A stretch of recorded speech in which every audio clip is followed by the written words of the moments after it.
Hey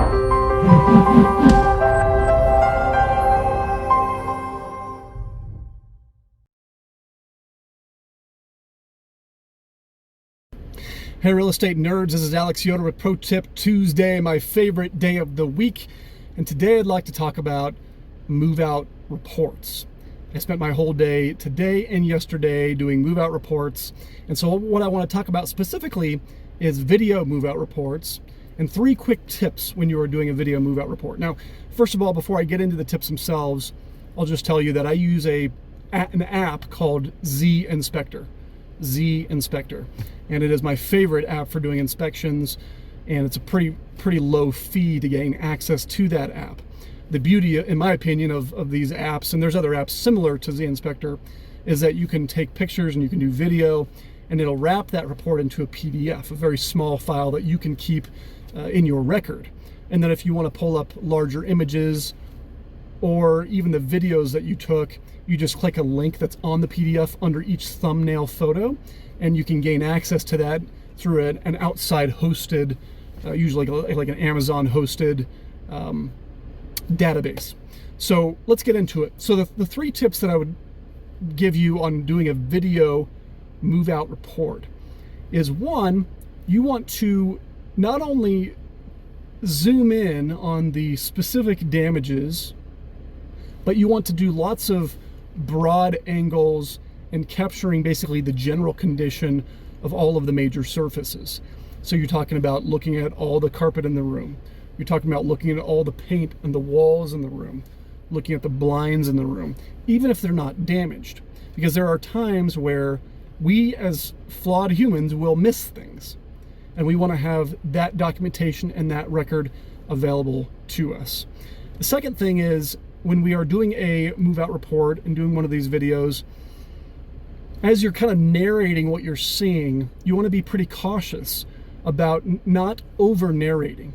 So for example, let's say you're walking through the kitchen and you feel like the kitchen looks pretty good. So maybe you say, okay, there's some cleaning needed. Here's a close-up of the dirt.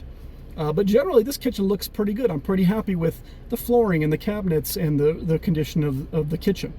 The problem is that you may find something later down the road, and now your own data, which might be used against you in a court of law, is telling a different story. So maybe you found some issue under the cabinet that you didn't notice initially. Maybe the back of a cabinet door has been kicked in or something, and you find that later, but your own data, your own record says everything else looks great. So don't go into those additional points on how you're feeling about the room. It's very difficult to get over that when you just walk into a room and you say, here's the problems, and then you say nothing else. It's a little uncomfortable, but it's very important so that you're not kind of hurting yourself potentially should something come up on the tail end. Now, the other thing is that as you are doing a report, I'm a huge fan of video, but photos work well as long as you're taking enough of them. So I wouldn't say you have to do video, but it's nice to be able to do that. It's kind of a smooth narrative, but make sure that you're just doing 1 video per room. Because one of the challenges that you have as someone who's doing a video report is that with photos, if somebody was to dispute an item, you can just go pull that photo and send the tenant who's disputing that charge a link or PDF or something with that particular photo. But in a video, you kind of have to scroll through all your videos to find out where the heck you mentioned this one little thing. So start out each video clip as, this is the kitchen, and then go and talk about the kitchen for 30 seconds or 45 seconds or whatever for a minute.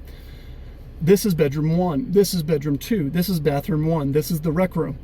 Just do 1 video per room, and start out the video by saying which room that is.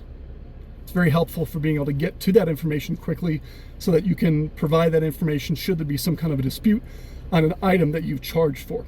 So those are my 3 tips for today on video move-out reports. Thank you for tuning in. We'll see you next week.